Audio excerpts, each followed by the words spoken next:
moving to Canada because of President Trump. Many Hollywood celebrities announced that they will move in another country if Donald Trump won the elections. Well, the elections were held 7 months ago and he won, but no celebrity kept the promise. However, singer Cher may be the first to move to Canada because of the president. As Trump announced he wants to change the Obamacare, she took it to Twitter to express her anger. Via Clear Politics, Cher took to Twitter to blast ACA, saying its passage threatens to cut funding to treat her asthma. https://t.co/goslinss87pic.twitter.com/0fox34v, Fox News, at Fox News, May 5, 2017. Trump cares survival of the fittest healthcare huge a giveaway for the richest 2% of Americans. Don't believe Republicans, they didn't read Bill. Cher, at Cher, May 5, 2017. Trump had to do healthcare first, because he needed $1 trillion he stole from poor, sick, and dying, to give tax cuts to top 2%. Cher, at Cher, May 5, 2017. Cher is one of the many leftist famous people who constantly attack President Donald Trump. A lot of those stars have attempted to fit in the world of politics in order to defend themselves, but in most of the cases, they had no significant success, but rather ended up making a fool out of themselves. During the presidential race, a lot of them promised to leave the country if Trump was elected, but not a single one of them stuck to the promised. All they want to achieve is make everyone share the same opinions they do, which is pretty contradictory to their liberal beliefs that everyone has the right of personal opinion, different than the others. On the other hand, the conservative ideology is still widely present across the USA, which makes things even more difficult for them. Apparently, it would have been way better if they all simply moved to Canada. Now, they forgot what their real job is, and they take every chance to bash our president. Americans are beginning to feel nervous about and dislike it. Well, Cher, you could buy a one-way ticket and never come back in the United States. Trump makes the decisions whether you like it or not. After all, he's our president.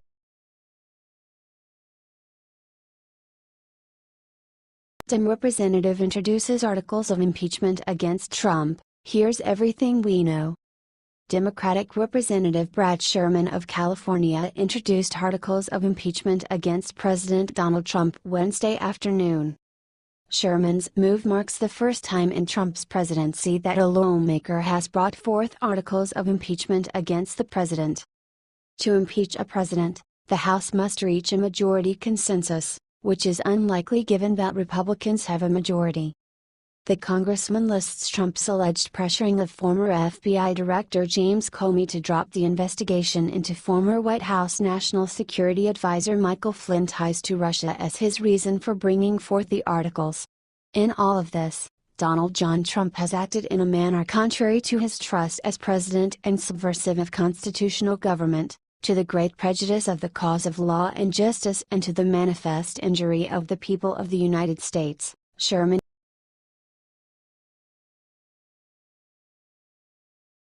62% of Americans say Trump needs to eliminate welfare for illegals. Do you agree? Even though the left pushes open borders propaganda nonstop, it appears the majority of Americans haven't been fully brainwashed yet. The media spends a lot of time leading us to believe that there's huge support for all things immigration, but in fact, the data says otherwise. The Nation of Immigrants line is often thrown out as a catch-all defense for immigration, but that's an asinine and contextless statement that has been misused ad nauseam. According to the polls, the American people are actually far more in line with Trump's policies than many think. As reported at Breitbart, in a new Rasmussen poll, 62% of likely voters said they support barring new immigrants to the U.S. from receiving welfare benefits for at least 5 years, which is a policy that Trump mentioned in a recent speech. Most likely to support the ban are middle-class Americans making $30,000 to $50,000, with 72% in favor. Even those who describe themselves as moderates support it at a rate of 61%. This poll indicates that Americans don't want just any immigration, but those that are capable and willing to work without handouts. Questions about illegal immigration were also asked for the poll, and the results are definitive. Those who support the policy forcing those seeking welfare to prove they're a U.S. citizen and here legally stood at 76%, while only 17% opposed the idea. Once again, the middle class was the most supportive of banning illegals from receiving any type of welfare, with 80% favoring the plan. Another revealing poll was recently conducted in Missouri as well. It shows that more than 60% of likely midterm voters said they wanted to see a reduction in legal immigration to the U.S., opposing the current 1.5 million legal immigrant allotment per year. So there you have it. Overwhelming proof that the vast majority of Americans are in favor of Trump's supposedly hateful and bigoted immigration policies. But the left will never let the public know that such broad support exists, as they'll keep pretending that Trump's policies are radical and not who we are as a nation. They feed us the same tired lines, especially the nation of immigrants one. As if that's some kind of excuse to never consider changing policies in the first place. Just because something was done a particular way in the past, it doesn't mean it has to be that way forever. Our immigration system has long been broken. No illegals should be allowed to stay, and the legal limit should be significantly lowered. Especially considering the economic hardships facing real Americans already. Throwing in more people to compete for the meager scraps that are out there won't solve anything. We need drastic reform, and we need it now, and the man to accomplish this is Trump.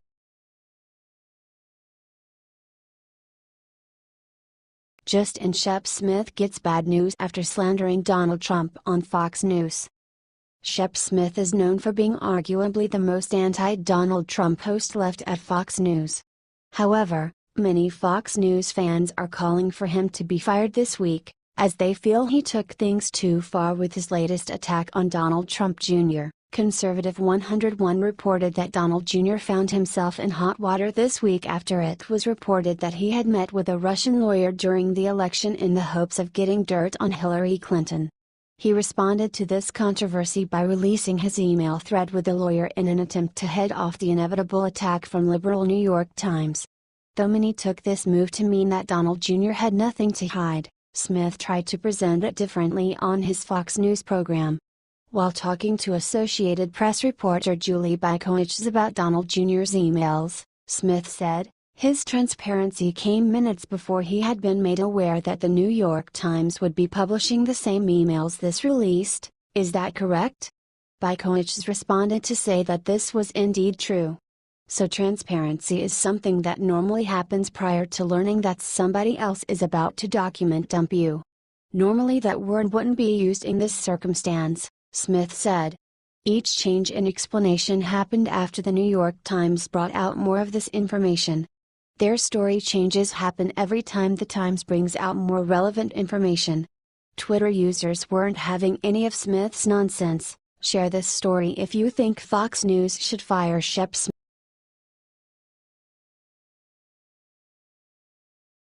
Peyton Manning golfed with the president, and delivered a message to critics who said he shouldn't. On Tuesday night, recently retired NFL quarterback Peyton Manning went on Jimmy Kimmel Live to talk about golfing with President Donald Trump. Show host Jimmy Kimmel wanted to know how Manning ended up golfing with the president. They knew I was in town. The White House called and said, "Hey, the president would like to play golf with you on Sunday, are you available?" I got to tell you, Jimmy, I had a lot of people tell me not to do it, Manning said. Then Kimmel asked Manning, who stated that he shouldn't golf with the commander-in-chief. To which the former NFL star replied, "You did." Manning continued, "I heard Arnold Palmer say one time, if the President of the United States ever asks you to play golf, you do it, it's a no-brainer. And it was a fantastic experience. Rode in the motorcade over there and I've never felt safer playing golf. We had 30 golf carts behind us. Felt safe. But he was a great host. He loves sports. And we passed through a number of groups. He was very gracious. He took a picture with groups that we passed through." Then Manning made it clear that it would have been almost un-American to not accept Trump's invitation to golf with him. Manning told Kimmel that he has played golf with President George W. Bush before. and that he would accept an invitation to play with Hillary Clinton or President Barack Obama if the opportunity ever presented itself. Kimmel wanted to know more, though. So he tried a gotcha question on Manning: did he cheat? Did he cheat when you played? Manning fired back, "No, I counted his strokes. He played it honest." Manning revealed that he played on a team with Trump, and they beat their opponent. He wasn't falling into any traps to make his interview a partisan slugfest.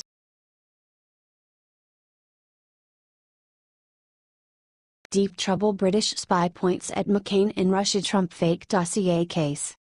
Liberal Republican John McCain, who has been anti-Trump since day one, appears to be in deep trouble for his involvement in the fake Russian dossier that sought to smear President Trump. McClatchy DC reported, Senator John McCain faces questions in a defamation lawsuit about leaks leading to publication of the now infamous dossier that alleged Donald Trump's campaign had connections to Russian operatives, McClatchy has learned. The dossier, compiled by former British spy Christopher Steele and his London firm, Orbis Business Intelligence Limited, amounted to a collection of uncorroborated reports of collusion gathered as political research for sale to Trump's opponents.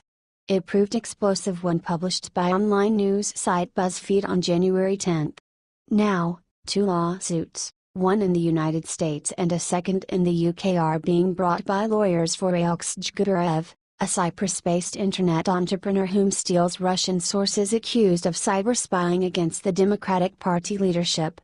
According to a new court document in the British lawsuit, counsel for defendants Steele and Orbis repeatedly point to McCain, our Arizona, a vocal Trump critic, and a former State Department official as two in a handful of people known to have had copies of the full document before it circulated among journalists and was published by BuzzFeed.